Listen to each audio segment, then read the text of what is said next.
E aí, pessoal, boa noite. Boa noite.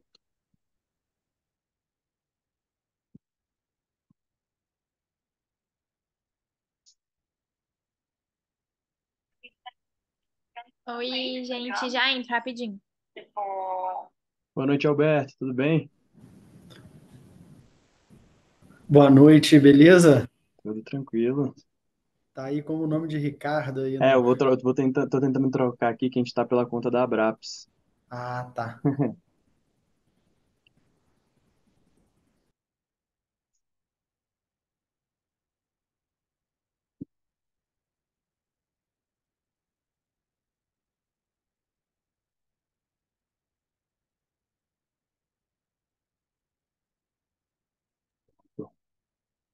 Oi, boa noite, pessoal. Boa Boa noite. noite, Alberto. Prazer. Oi, Boa gente. noite.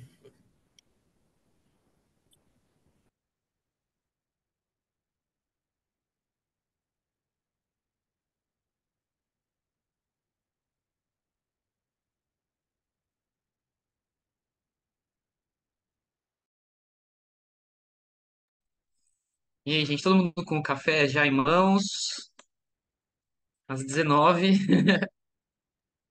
Se eu tomar café agora, eu não durmo mais nunca. Só É. amanhã agora.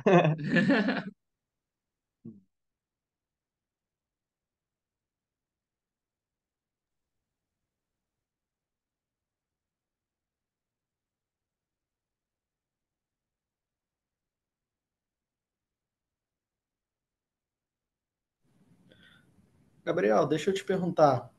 Vai ser gravado aí, ó? Vai sim, Alberto. Ah, legal. Boa.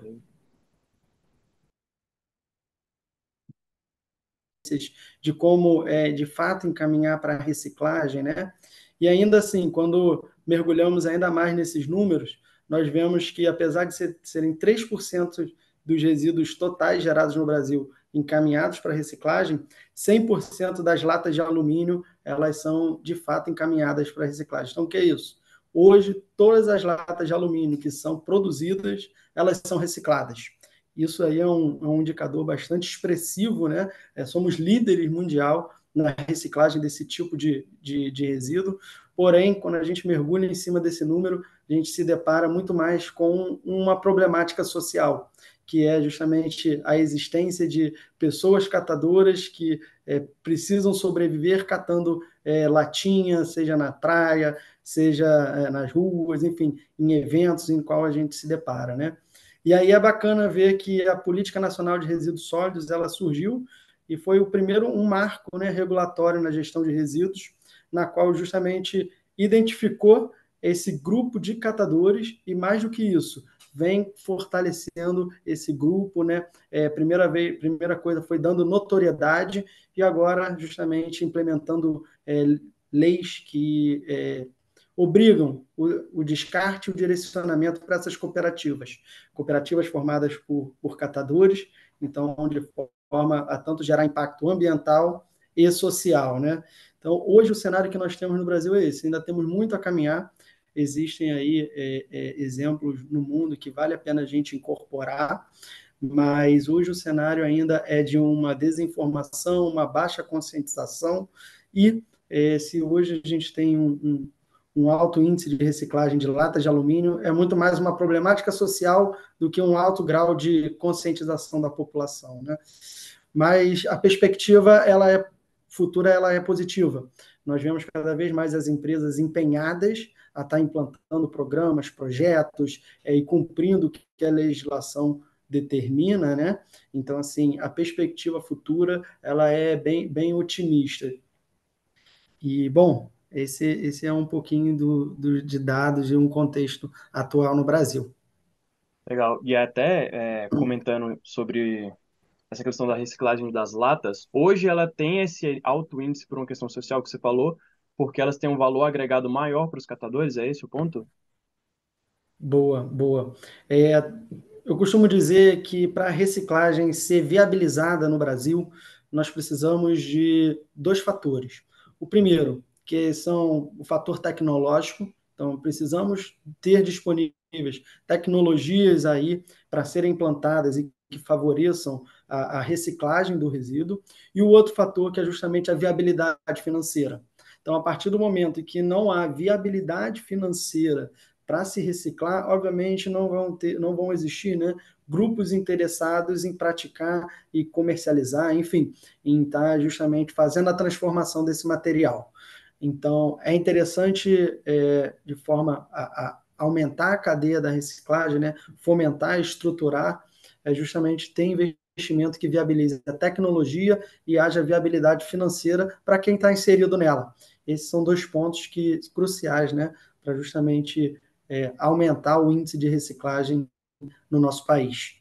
Legal. Isso já entra até um pouquinho como resposta da próxima pergunta que eu ia te fazer, Alberto, que era quais são os principais desafios que a gente tem hoje na gestão de resíduos e como que a gente faz para superá-los. Se você tem mais alguma coisa, algum outro grande desafio que a gente tem hoje em dia? Boa. Olha, apesar de estar aí há anos no segmento de gestão de resíduos, empreendendo, enfim, conhecendo também o mercado corporativo, a solução que eu tenho, assim, que eu vejo, que eu visualizo, ela é mais cética. Poderia aqui falar, às vezes, de uma inovação tecnológica, disruptiva, como em qualquer outro segmento. Mas eu faço uma analogia ao serviço de gestão de resíduos como ele sendo único. Então, o que eu quero dizer com isso? Se a gente vê aí os serviços de saneamento básico, água, esgoto e lixo, né? A gente vê água, a gente abre a torneira, a água já cai aí nas nossas casas, já escoa e nem sabemos para onde vai. Se a gente usa aí o sanitário, apertamos um botão e some tudo da nossa frente. Mas o resíduo não, o lixo não. Independente se é classe A, B, C, D, precisa ter ali uma pessoa pegando aquele saco de lixo, levando para a rua, disponibilizando em coletores, o caminhão de lixo vindo, fazendo a coleta com sua equipe. Então, assim, é um processo totalmente manual, independente aí da classe social, e independente até mesmo do local do mundo em que a gente estiver falando. Nos Estados Unidos, um país super desenvolvido é assim, no Brasil também é assim, um país emergente, né?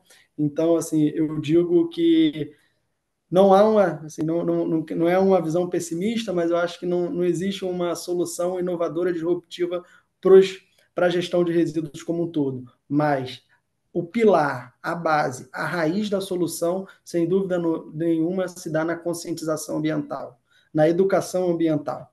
Então, se tivermos isso intrínseco, né, aplicado nas escolas, na educação de base, com certeza vai fazer diferença aí com o passar dos anos, né? Então, o que eu acredito aí para viabilizar e alavancar os índices de reciclagem é viabilidade tecnológica, viabilidade financeira e educação ambiental. Esses são os três pilares aqui que eu acho que qualquer solução baseada nesses três pilares, realmente ela já vai ser disruptiva, independente se for de alto poder tecnológico ou não. Então, esse é o que eu acredito ser a Maravilha. solução. Então é o feito bem feito, né? Pegar a base da gestão de resíduos, fazer ela muito bem feita e mostrar para as pessoas a importância disso, né? Então acho que, pela sua visão, a principal inovação seria, no caso, na educação. É esse o ponto. Porque eu sinto, inclusive, falta disso ultimamente. Quando eu era menor, eu sentia que tinha mais isso presente de comentar sobre o lixo, conversar nas escolas sobre isso. Hoje em dia, eu não vejo tanto essa educação socioambiental desde o início, desde a base, lá nas crianças pequenininhas. Então, hoje você conhece alguma tecnologia ou algum modelo novo principalmente voltado para a educação, né, ambiental, voltada para os resíduos, que a gente possa copiar aqui para o Brasil, Legal. ou que já Hoje, exista no Brasil também, né? ou que já exista, né? Hoje, até mesmo com a mudança da grade curricular, né, que passou aí nos últimos anos, então a educação ambiental ela está mais presente como um todo, como uma matéria ou às vezes permeando em outras matérias, né?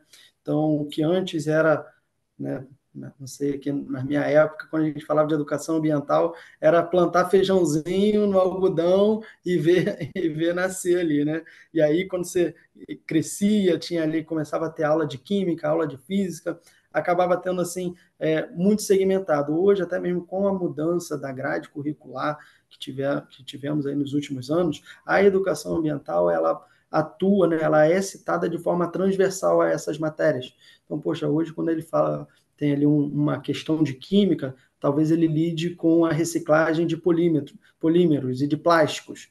Então, assim, é uma forma, né, que você tem de disseminar a educação ambiental.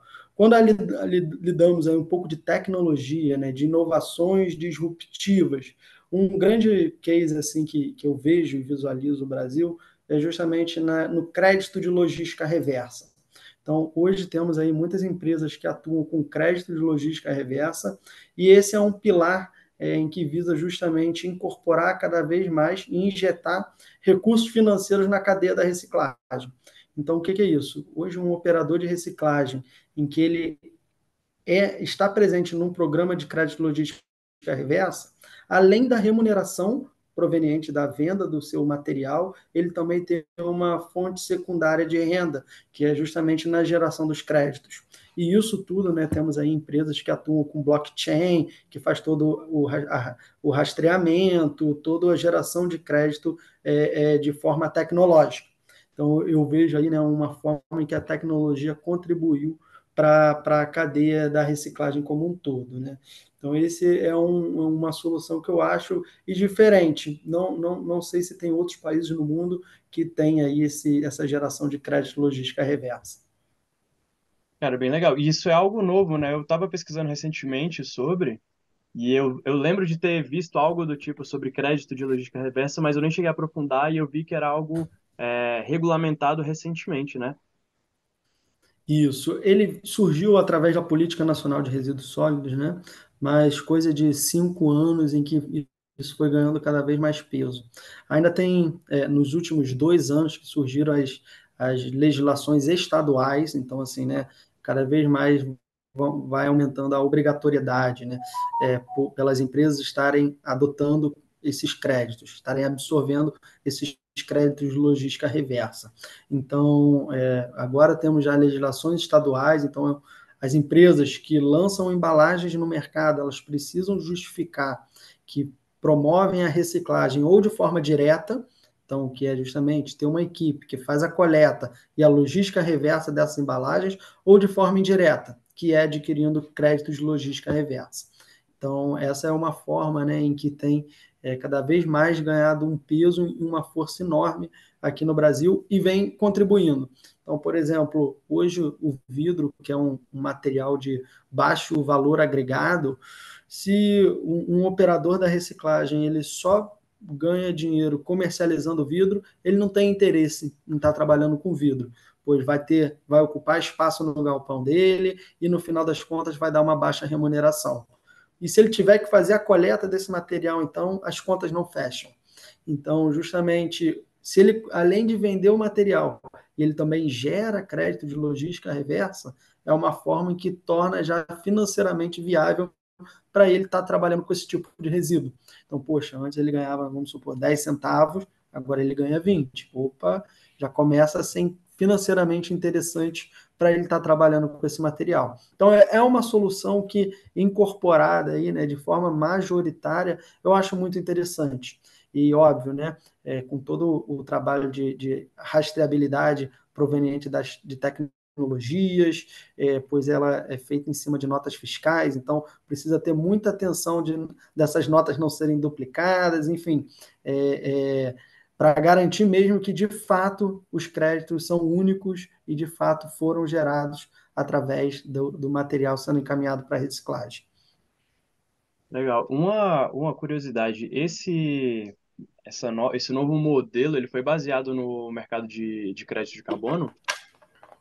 Foi inspirado nele, de Não, certa apesar forma? do nome ser semelhante, né, não foi inspirado, mas se assemelha, né? Então, se justamente empresas que adotam aí medidas de reduzir as emissões de gases de efeito estufa, elas geram créditos e permitem comercializar para uma que gerem de forma excessiva, então ela se assemelha, mas não foi embasada, pelo menos até onde há o meu conhecimento, não houve nenhum espelho desse modelo, né? Proposital. Legal, legal. Hoje, assim, pelo menos na minha visão, eu vejo que o setor de resíduos ele é bem tradicional, pela própria característica do setor em si, e por muitas vezes ele tem modelos de gestão empresarial dentro, né, das empresas que atuam na gestão de resíduos, um pouco mais antiquados, modelos um pouco mais travados em alguns momentos, e até um pouco burocráticos por ter que envolver gestões municipais e estaduais, é, dentro enfim, de toda a cadeia. E aí eu queria entender, se hoje a legislação que a gente tem aqui no Brasil relacionada aos resíduos, ela auxilia, se ela atrapalha o desenvolvimento do setor. Legal.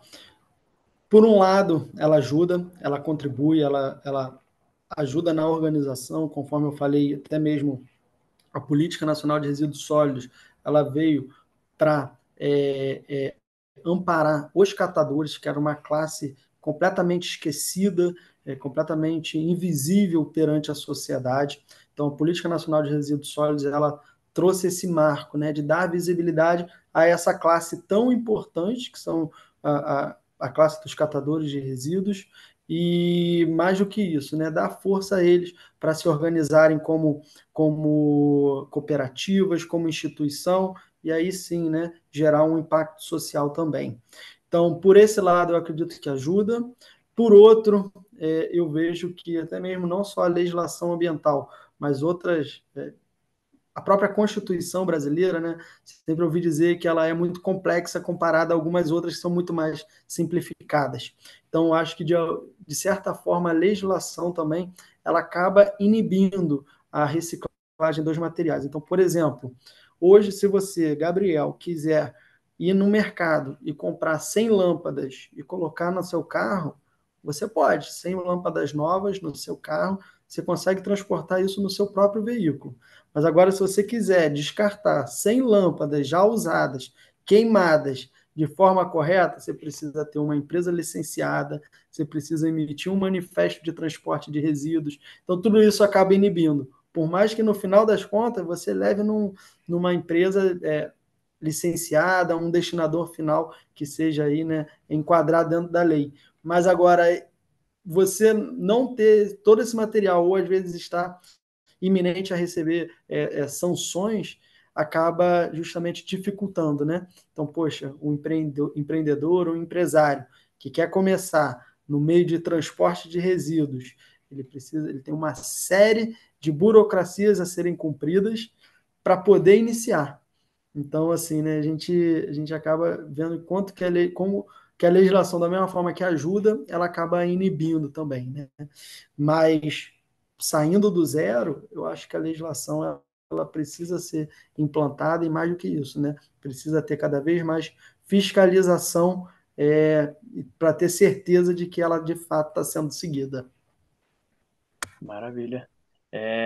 Inclusive, você citou sobre os catadores. Um dos pontos que eu acho mais interessante de trabalhar com gestão de resíduos é que, para mim, é muito claro como que os três pilares da sustentabilidade estão presentes, né? O ambiental, o econômico e o social. Eu já tive a oportunidade de participar de alguns projetos com o professor Paulo Celso, que não está aqui hoje, mas aqui em Brasília a gente participou de alguns projetos envolvendo os catadores. A gente foi visitar instalações de recuperação de resíduos, que foram as instalações criadas depois do fechamento do lixão aqui em Brasília. E aí essas instalações elas acolheram os catadores por meio das cooperativas. Então, são dois pontos bem legais que, primeiro, a gente tem uma gestão de resíduos mais eficiente e mais organizada, e ao mesmo tempo a gente tira essas pessoas da informalidade. E aí, no começo da conversa, você até falou que a gente conhece a pessoa pelos resíduos dela, né? E não só pelo que, pelo que ela come. Eu já fiz um projeto de gravimetria, que, para quem não sabe, gravimetria a gente separa o lixo em quartis e vai analisar a composição de todo o lixo que tem ali para ver o que, que tem em cada uma da região e dá para fazer, enfim, várias análises em volta disso. E realmente, a gente conhece as pessoas muito bem pelo que elas jogam fora. Mas eu fiz alguns projetos com o professor e aí a gente sempre tinha envolvido os catadores nisso e era muito legal perceber o quanto que os catadores têm orgulho do trabalho deles. Tanto que eles têm orgulho de dizer que são catadores. Eles preferem ser chamados de catadores de lixo do que algum outro nome. Catadores de resíduos, né, no caso. E eles são um elo muito importante para a cadeia. Então, Meu questionamento é, como que a gente inclui a participação desses catadores, mesmo com esses novos modelos, com essas novas tecnologias? Como a gente inclui eles dentro da cadeia? Legal. Olha, eu não acho que confronta, né, você estruturar a cadeia da reciclagem inibe, ou às vezes ter ali soluções tecnológicas, eu não acho que isso inibe a participação dos catadores. Muito pelo contrário, tá? Quando a gente desenvolve uma tecnologia, uma solução que visa justamente reinserir o resíduo na cadeia produtiva novamente, né? Fomentando aí a economia circular. Então, o que que é isso? Você tem ali uma garrafa, um resíduo XYZ que antes não era reciclado e que não tinha cadeia, que não tinha uma solução para reciclar esse material. Então, a partir do momento que você desenvolve isso, você automaticamente você abre ali uma cadeia da reciclagem para esse tipo de material. Então começa a ter ali quanto mais tem cada vez mais pessoas interessadas em ter esse material para justamente comercializar e reciclar. E aí entra justamente os catadores. Eu acho que é uma forma de você criar capilaridade para você aumentar a gama de material reciclado e, consequentemente, de impacto social gerado, né? É justamente incorporando essas novas tecnologias junto a essa classe, né? Então, hoje eles têm uma disputa tremenda, por exemplo, entre catadores para ver quem vai pegar mais latinha. Então, para latinha já estamos já resolvidos. Mas, poxa, tem uma série de outros resíduos em que para eles não tem interesse, por falta de viabilidade, ou por às vezes eles desconhecerem quem de fato eles podem estar vendendo, quem de fato compra esse material. Então, se a gente consegue estruturar essa cadeia e incorporar essa classe, automaticamente sai todo mundo fortalecido nisso, né? Tanto o meio ambiente quanto o social. Então, assim, essa é uma forma que eu visualizo de aumentar as taxas de reciclagem no país, né? Formando novas cadeias de reciclagem para materiais que são pouco reciclados hoje em dia. E aí, incorporando a classe de catadores mais do que nunca no meio desse processo. Então, a tecnologia ela favorece a inclusão dessa camada da sociedade, né? Legal. E aí a gente acaba tirando também, é uma das maneiras de a gente tirar esse público da informalidade, né? A gente teve esse caso legal aqui em Brasília, depois do fechamento do lixão, porque lá no lixão eles enfim, trabalhavam em cima do lixo, sem nenhuma segurança, sem horários definidos. Tinha outras problemáticas sociais envolvidas também aqui com o lixão de Brasília, porque tinha o tráfico de drogas lá dentro, tinha prostituição, e tudo isso em meio ao lixo, condições sanitárias completamente, é, enfim, completamente erradas, completamente é, perigosas. E aí nisso a gente, depois que ocorreu o fechamento do lixão, teve todo um trabalho social para tirar esse público da informalidade, trazer eles para as cooperativas de resíduos e inserir eles nas novas instalações é, de recuperação de resíduos e tirar esse público da informalidade. Tem outros exemplos de como a gente pode tirar esse público da informalidade? Boa. Olha, eu vejo assim, pelo que eu conheço das cooperativas formadas por catadores, hoje o maior desafio para elas se dá justamente na capacitação. Então, capacitação para gerir o negócio, capacitação de como conseguir aí, né, melhorar o desempenho financeiro da empresa como um todo, pois querendo ou não, uma cooperativa de catadores, ela é uma empresa, ela é um negócio. Então, você precisa saber, né, como se autossustentar através da sua matéria-prima. Só que muitas vezes quem está à frente desses negócios são pessoas que muitas vezes tiveram uma baixa escolaridade.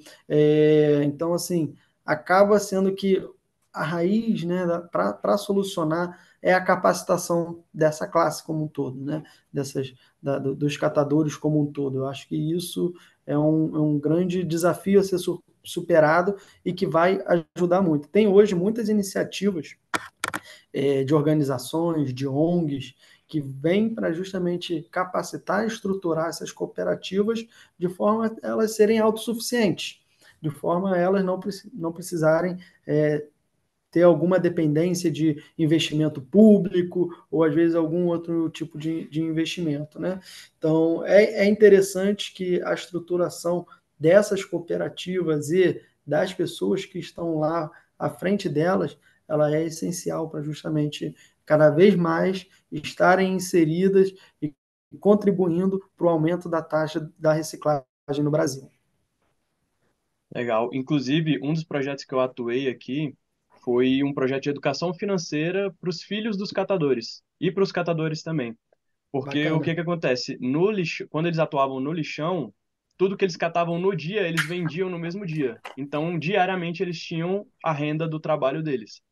Na cooperativa, eles recebem o salário no final do mês. Então, é toda uma outra lógica de funcionamento financeiro dentro da própria família deles, e era algo que a gente estava trabalhando com eles para eles entenderem melhor como gerir as finanças deles. E há um É, ponto interessante, Gabriel, desculpa, só complementando, que você citou que eles vendiam no próprio dia, né? aham, Coletavam e vendiam.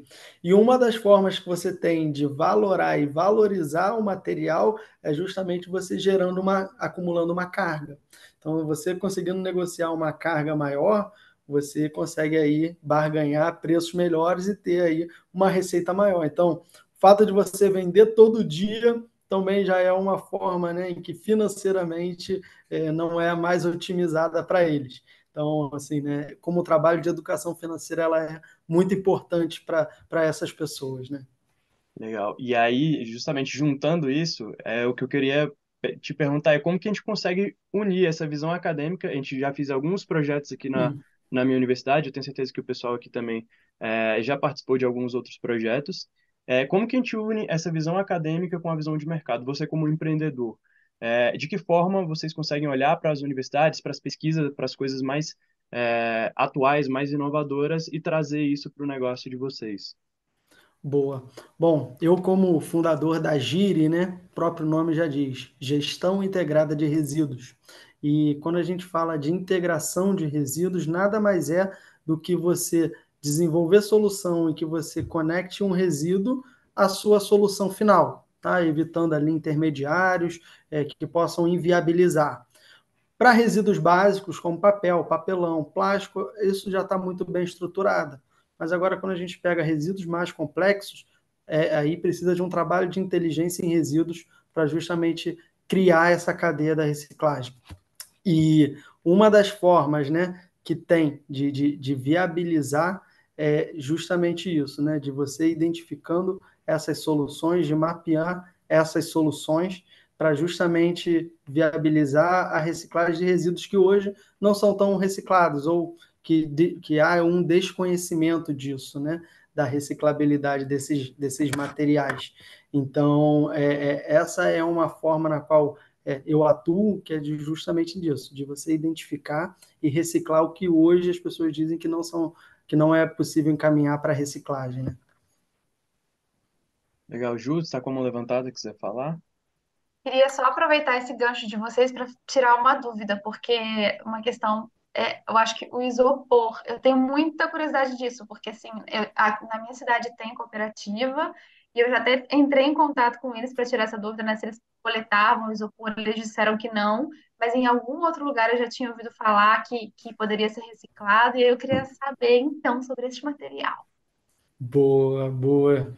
Olha, esse é um caso, né, em que, quando a gente fala de tecnologia, há tecnologias para viabilizar a reciclagem do isopor. Mas quando a gente vê o lado da viabilidade financeira, isso é o que acaba pecando, né, e acaba dificultando a reciclabilidade desse material como um todo.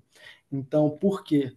Por ser um material leve e que ocupa muito espaço, acaba que para você viabilizar a logística até o local de reciclagem, acaba inviabilizando financeiramente. Não sei o local que você está, mas hoje as próprias indústrias de isopor, elas criam programas de logística reversa para isso, tá? Então, de receber esse material para ser de fato encaminhado para reciclagem novamente, né? Para ser fabricado um novo material. Então, e aí entra muito como eu atuo, né? Como a minha empresa atua. Mais do que transportar ou acondicionar e armazenar esses resíduos, é um trabalho de inteligência, de identificar quem são esses atores e onde estão essas tecnologias para viabilizar a reciclagem desses materiais, né? Então, por exemplo, no Sul já tem já receptores desse material. Em São Paulo, onde a cadeia da reciclagem ela é bem disseminada, também tem já empresas que recebem esse material. Eu faço até um contraste com o Rio. Eu sou do Rio, natural do Rio, moro em São Paulo há 2 anos. Então, eu sei que a cadeia da reciclagem no Rio ela é, né, não tão desenvolvida quanto de São Paulo. Então, lá o isopor, por exemplo, eu desconheço de qualquer empresa que tem essa solução. Então, muitas vezes você precisa levar para São Paulo, que é onde é de fato reciclado esse material, né? Então, você construir essa cadeia é o que torna, né, qualquer material reciclável, qualquer material passível de ser reinserido na cadeia produtiva novamente. Aqui aqui no Espírito Santo, eu lembro de ter visto uma cooperativa que fazia reciclagem do isopor, só que era uma parceria direta com uma empresa que fazia materiais de isopor. Então, era esse canal direto, assim, que eu acho que é Exato. uma forma bem bacana também. Total. E aí entra até respondendo, aprofundando um pouco melhor a última pergunta do Gabriel, que foi de como inserir a academia, né, o meio acadêmico nisso. Eu acho que ah, nesses casos é crucial ter aí a integração com a academia. Então, poxa, se você consegue levar uma amostra de um resíduo de isopor e fomentar o estudo e a pesquisa em cima no desenvolvimento de novos materiais e novas formas de reciclar esse material, né? É, muito provavelmente a gente vai conseguir alavancar o índice de reciclagem do isopor através do estudo, da pesquisa. Então, até mesmo o motivo da minha empresa se chamar GIRI, né? Gestão integrada é isso, é integrar todos os atores da cadeia da reciclagem para viabilizar de fato, né, que esse material seja reciclado. Legal. E aí, sim, tudo que a gente discutiu aqui até agora se relaciona muito bem com o ODS 11, de cidades e comunidades sustentáveis, que ele visa garantir que as cidades cresçam de maneira sustentável, proporcionando qualidade de vida para os habitantes e reduzindo o impacto ambiental e promovendo a inclusão social. Então, para esse último bloco da nossa conversa, eu queria entender como que as cidades inteligentes estão utilizando novas tecnologias, né? Inteligência artificial, IoT, para abordar essa problemática dos resíduos sólidos. Você já falou, né, que acredita muito mais numa gestão mais, vamos dizer assim, mais tradicional, mais certo e bem feita, mas eu queria entender como que essas tecnologias poderiam estar contribuindo para tornar as cidades mais sustentáveis. Olha, a tecnologia de inteligência artificial, IoT, né, eu vejo como grande recurso no aprimoramento, na evolução da gestão de resíduos a nível municipal e estadual, tá? Sem dúvidas nenhuma, isso vem muito a contribuir na gestão e na evolução dos processos como um todo, tá? Quando falamos de cidades sustentáveis, não é só restrita à gestão de resíduos. Então, por exemplo, se você tem ali faz um trabalho um recurso de inteligência artificial que consegue identificar pontos de alagamento na cidade. Automaticamente, há um motivo para ter essa geração de pontos de alagamento, né? Pode ser desde um problema estrutural, da via, enfim, um mau planejamento, ou pode ser também o descarte inadequado de resíduos, que está entupindo bueiros e está gerando alagamentos. Então, se os recursos eles provocam isso para a gente, né? Então, poxa, ali tem um ponto de alagamento. Será que é porque não temos uma coleta de resíduos naquela região de forma efetiva? Então, nos permite estar justamente mapeando e identificando as causas raiz, né, para a geração do problema como um todo. Então, por mais que eu não tenha uma visão mais conservadora, digamos assim, em termos de tecnologia voltada para a gestão de resíduos como um todo, mas quando a gente olha para o macro, né, para cidades inteligentes, cidades sustentáveis, certamente inteligência artificial, internet das coisas, né, IoT, elas servem para justamente nos dar insumos de como a gestão de resíduos pode contribuir no bem-estar como um todo. Às vezes, um problema de alagamento ele é muito mais ocasionado pela gestão de resíduos, uma falha na gestão de resíduos municipal, enfim, na região.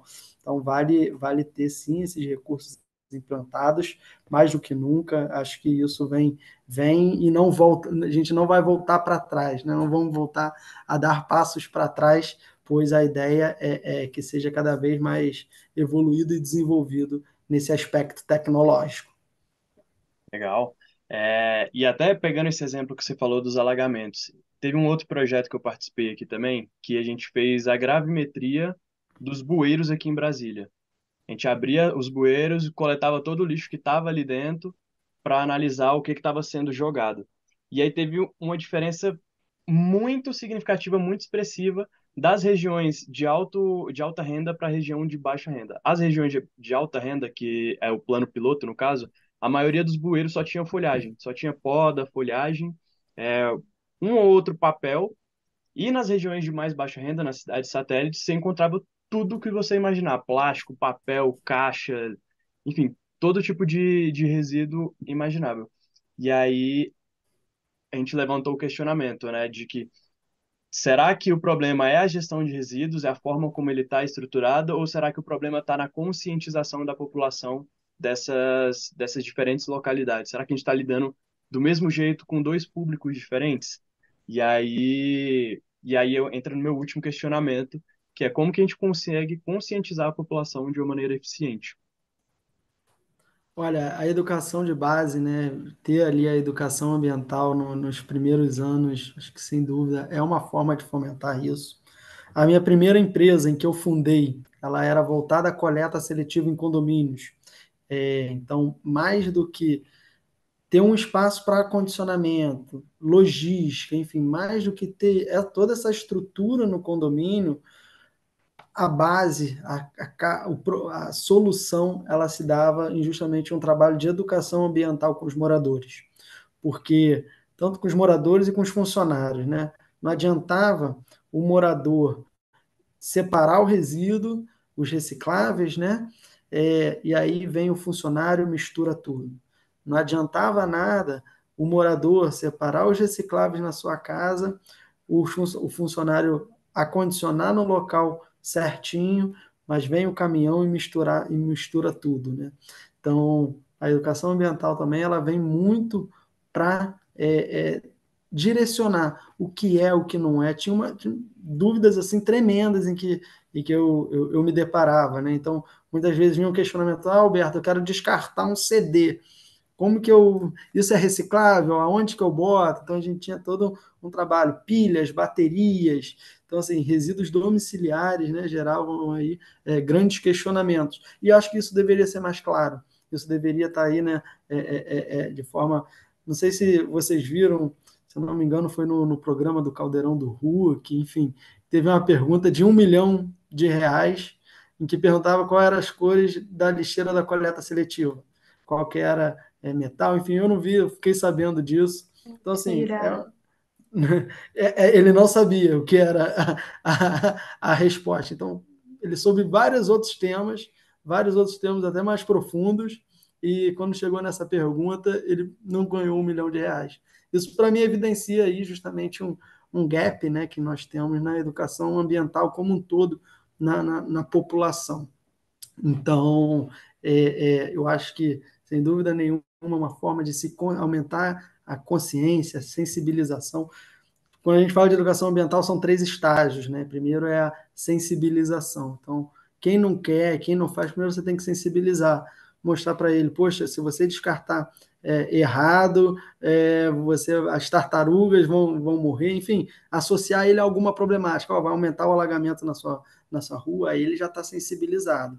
A partir do momento que ele está sensibilizado, ele já começa a estar justamente a iniciar algumas práticas de separar o seu resíduo, então ele já está conscientizado. E depois ele chega num terceiro nível, que é engajar os demais. Então, ele começa a motivar os outros a fazerem também.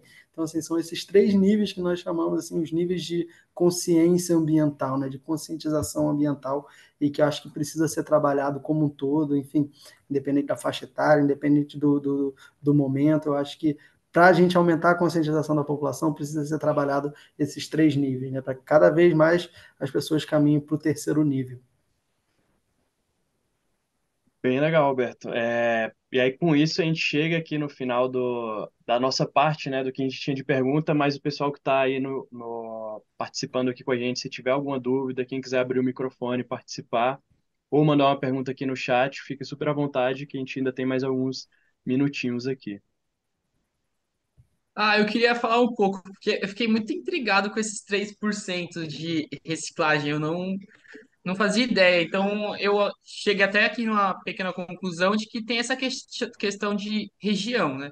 Eu moro em São Paulo e aí aqui, em todo lugar que eu morei, sempre teve coleta seletiva, tanto na rua quanto nos condomínios.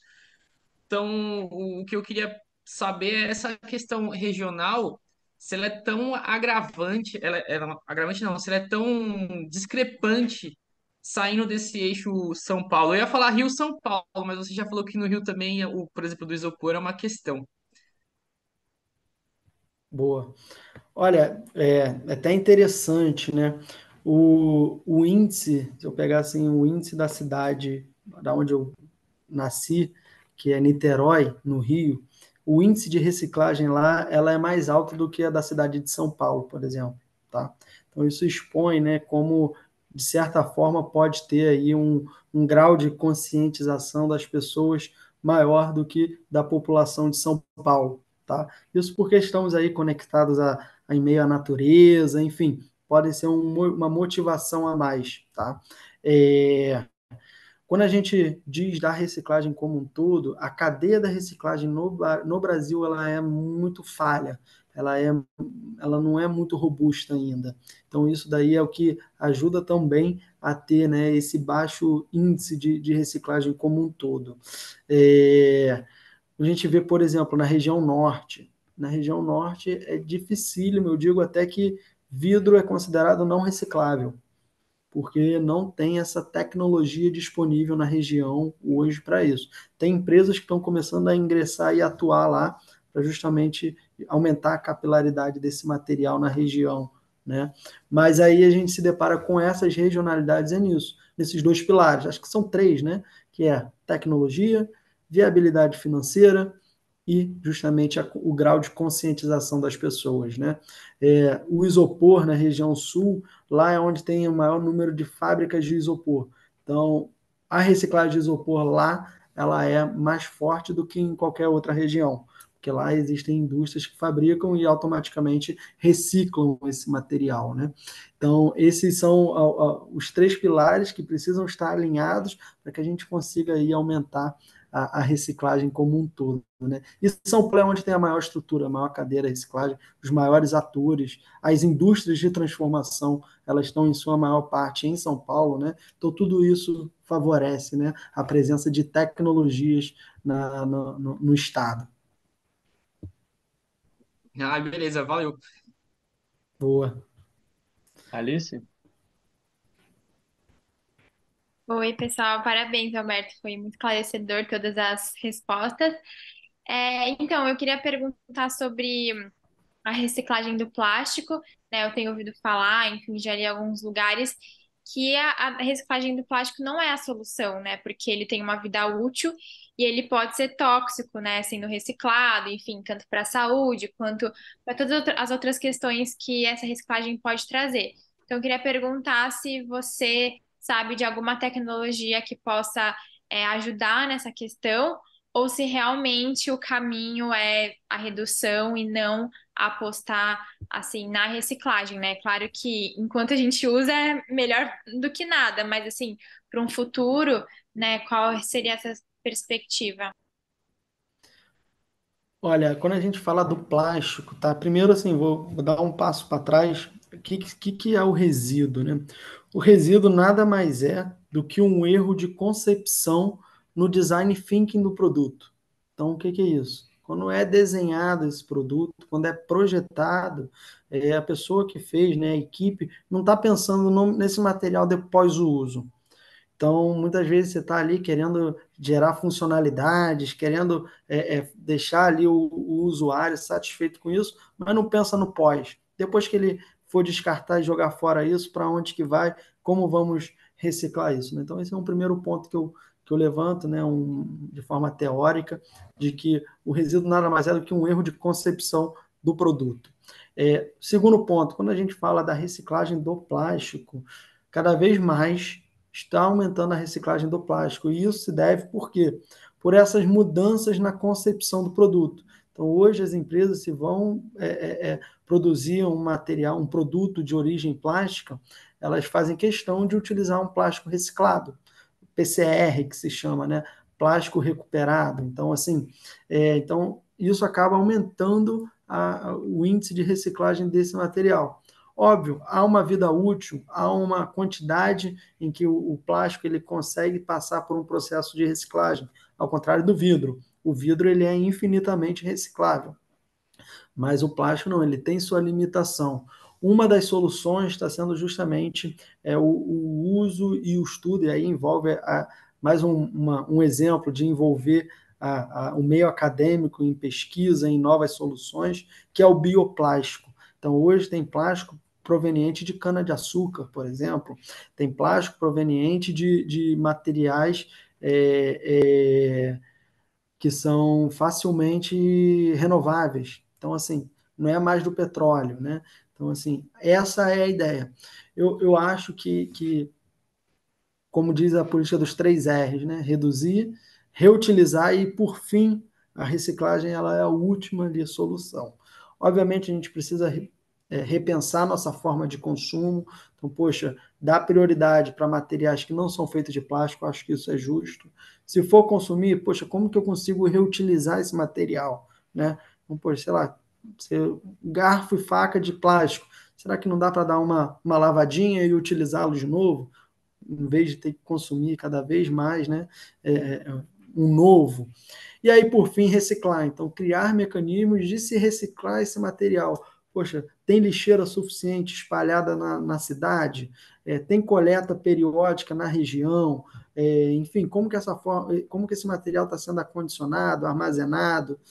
Tudo isso implica, né, no quão vilão é o plástico, né? Acho que se criou uma ideia, uma figura de que o plástico é o vilão, mas desculpa, o plástico não vai caminhando para um local inadequado, não vai caminhando para o bueiro, né? Então, eu acho que tem várias formas ali, várias problemáticas que precisam ser resolvidas antes de vir dizer que o plástico ele é um vilão de fato, né? Pelo menos é a minha interpretação, né? Minha opinião. Mas é sempre válido aí ouvir, enfim. É bom ter esse tipo de argumentos contrários também, pois é o que eu digo, né? Uma peça, um quebra-cabeça, ele nunca é formado com peças iguais. São peças diferentes que se complementam. Então, é legal ter esses dois pontos para a gente caminhar cada vez mais de forma positiva. Legal. O Franz está com a mão levantada também? Se quiser falar.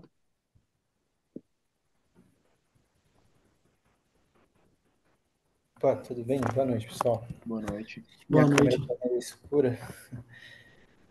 Primeiramente, me apresentando aqui, eu caí meio de paraquedas no encontro, mas foi fazendo algumas conexões no LinkedIn, acho que foi com o Erickson, e eu vi sobre o encontro e acabei entrando aqui. Eu trabalho atualmente no Grupo Solvi, que faz toda tem uma grande parte ali da gestão de resíduos, valorização energética, e trazendo só algumas considerações, assim, conforme o Alberto foi falando, eu acho que isso da questão da educação ambiental é um ponto muito crucial mesmo. Aqui na unidade que eu trabalho, em São Bernardo do Campo, a gente começou com a educação ambiental no porta a porta, assim, né? A gente tem uma equipe no começo desse ano que vai nos bairros realmente falando sobre isso. E a gente pôde ver o aumento dessa taxa, né, dessa porcentagem de reciclagem, né, da nossa coleta seletiva, do engajamento da população mesmo. Então, acho que essa questão da educação ambiental é um ponto muito, muito crucial que eu pude observar aqui na prática, né? E aí a minha pergunta, Alberto, era a respeito das centrais de triagem, né, que são mecanizadas, tipo, assim, eu aqui em São Bernardo, né, onde eu trabalho, a cooperativa, né, a central de triagem deles não é desse tipo, mas eu já ouvi falar alguma coisa sobre, assim, e sei que dentro do próprio grupo, né, da Solvi como um todo, tem outras unidades que trabalham com centrais de triagem que são mecanizadas, e eu queria entender, até nesse sentido, né, de tecnologia e inovação, qual o diferencial dela, tipo, é, acredito que a viabilidade financeira é um pouco mais difícil, né, ser mais caro e tal, mas entender um pouquinho mais desse conceito, assim. Perfeito. Olha, essas novas tecnologias, né, para o gerenciamento dos resíduos, elas são cada vez mais inovadoras, né? Então, cada vez mais surgem equipamentos e maquinários que justamente aprimoram a segregação dos resíduos. Então, o que era feito manualmente, vamos supor, não sei aqui, mas 100 quilos por hora, consegue segregar, né? Uma pessoa, um maquinário, ele consegue 200 quilos por hora.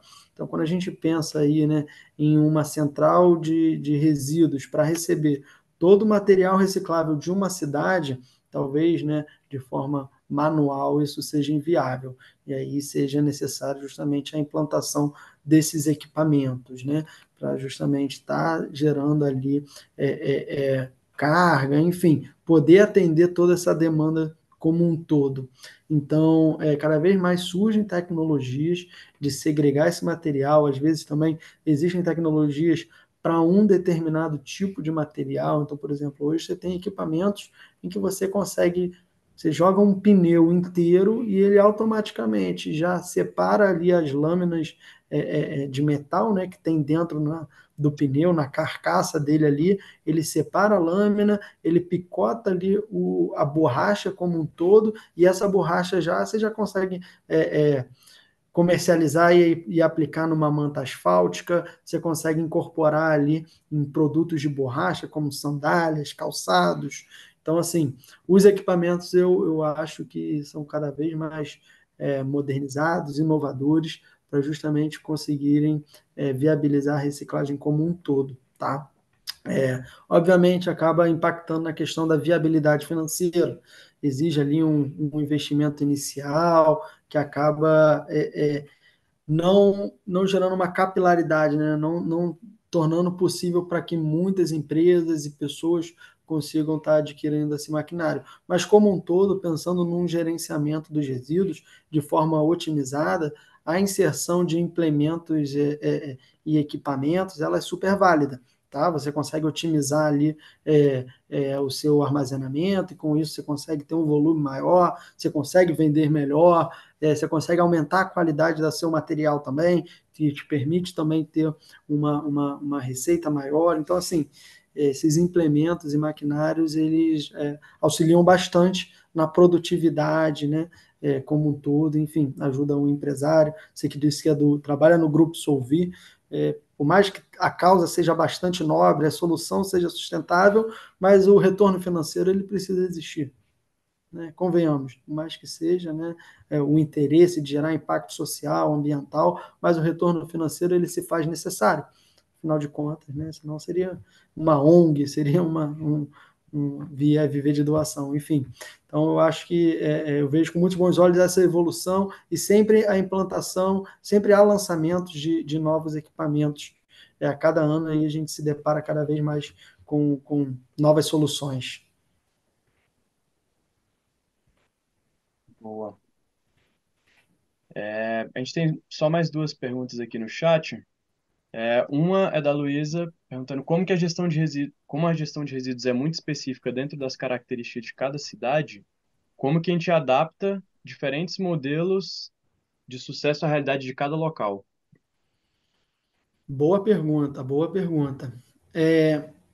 De modo geral, eu acho que os exemplos que existem, né, mundo afora, assim, a nível global, vamos considerar, a gente precisa também levar em consideração a questão local, tá? Então, por exemplo, o clima, será que atrapalha ou dificulta a reciclagem de um determinado material? Então, por exemplo, um local em que tem alto índice de chuvas, como que você consegue ter uma rota de coleta naquela região? Então, isso precisa ser considerado, né? Sempre em que você vai fazer um planejamento de gestão de resíduos num centro urbano ou numa zona rural, por exemplo. Tá? Esses são alguns critérios que vale a pena. Analisando a cadeia da reciclagem como um todo, a gente vê que ali na base, né? Então, são os geradores do resíduo, né? Então, imagina um triângulo. Então, a base 28 de desse fevereiro, triângulo, nossa. a base, acho que tem alguém com o microfone aberto. A base desse triângulo são os geradores, tá? Vamos chamar assim.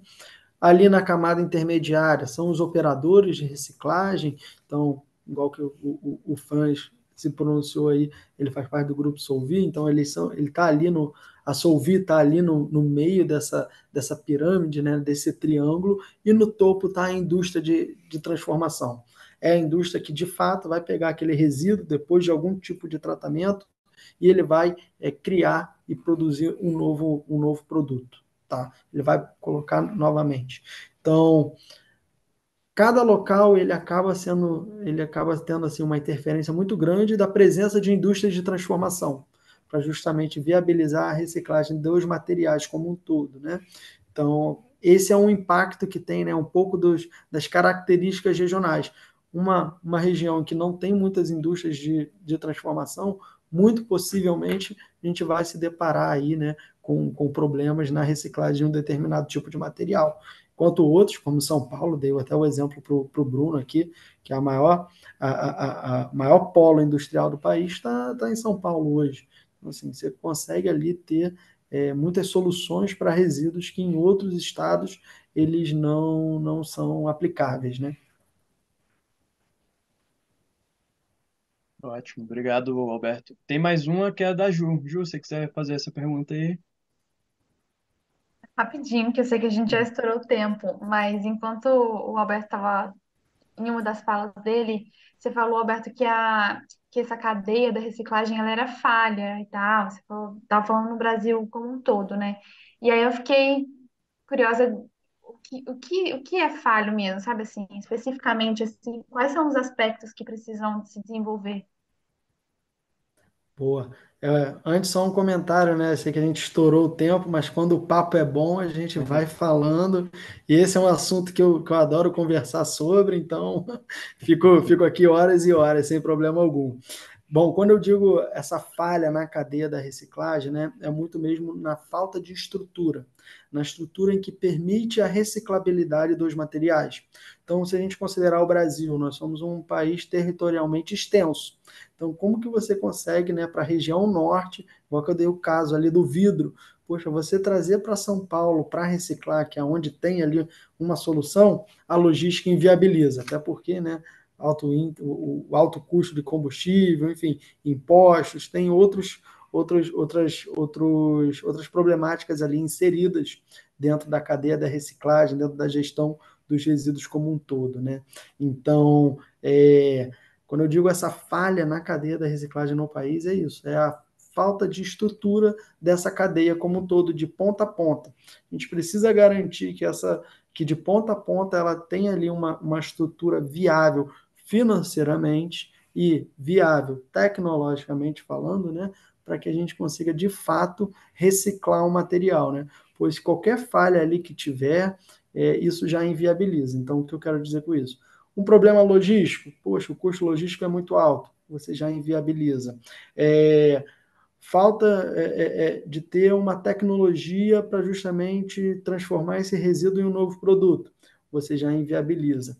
Ou às vezes o gerador do resíduo ele, né, misturou tudo e inviabilizou a reciclagem do material.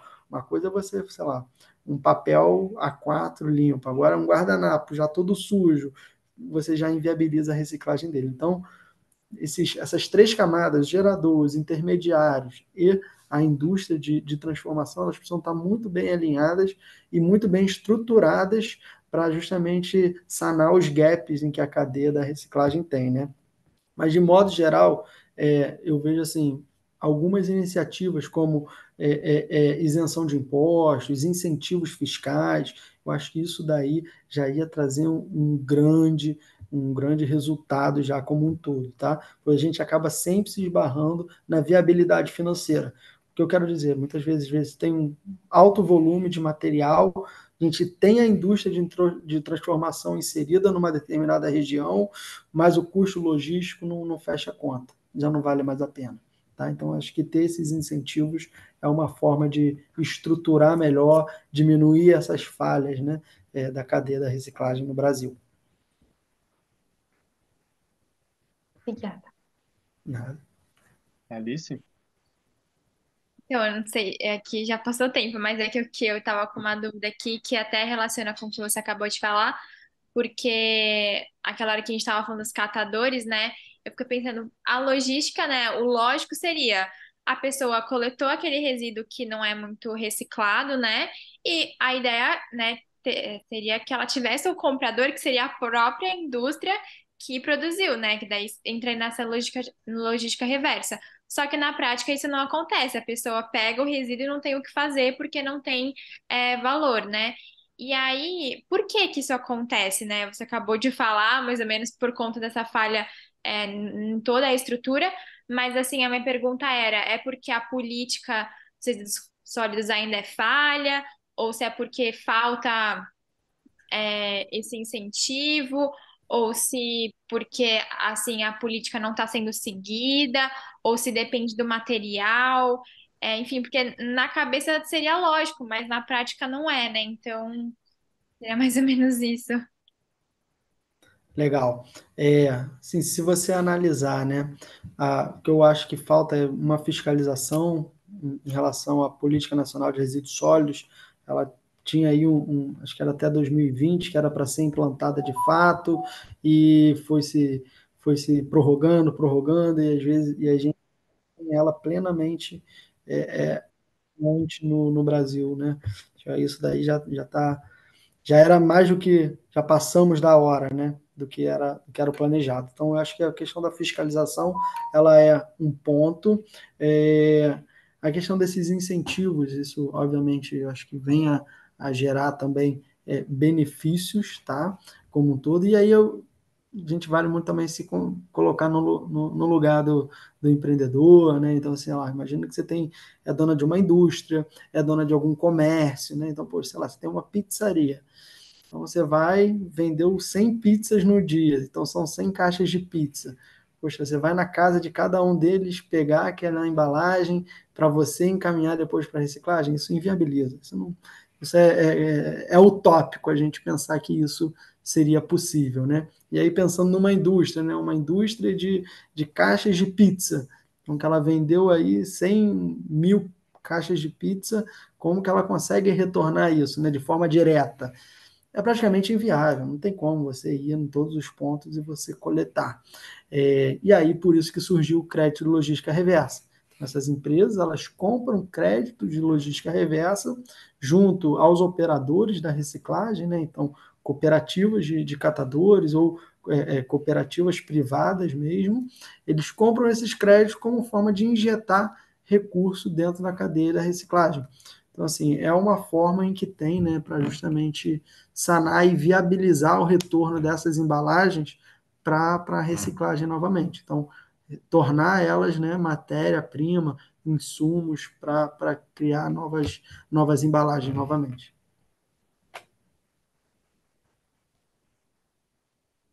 Maravilha. Muito obrigada. Eu acho que agora a gente encerra. Alberto, eu quero te agradecer bastante por ter compartilhado tanta coisa, tanta informação, conhecimento aqui com a gente hoje. E te agradecer também em nome da Abraps por ter aceitado o convite de bater esse papo hoje à noite aqui com a gente. Foi bem enriquecedor. Se quiser falar mais alguma coisa aí também, o espaço está aberto para você. Perfeito, Gabriel. Poxa, muito obrigado mais uma vez aí. pelo convite. Sempre que precisar, pode chamar aí. É um enorme prazer falar sobre gestão de resíduos, economia circular. Agradeço a todos pela presença também, disponibilizada aí uma hora e meia aí dessa noite, para justamente a gente poder falar um pouco melhor desse assunto no qual sou bastante entusiasmado. Coloco à disposição os meus canais de comunicação, quem quiser ainda continuar conversando, enfim, tirar dúvida, eu sou totalmente acessível, tá? Podem me encontrar no LinkedIn, Alberto Fará, vou até escrever aqui no chat. Então, quem quiser, só me procurar por lá. E, enfim, obrigado, pessoal, mais uma vez aí pelas perguntas, de estarem tão engajados aí nesse tema. E vamos juntos fazer a diferença para o mundo, né? Maravilha. A gente encerra aqui então o nosso Café com Impacto dos Fellows de 2023. Muito obrigado a todo mundo que compareceu aqui e que assistiu também.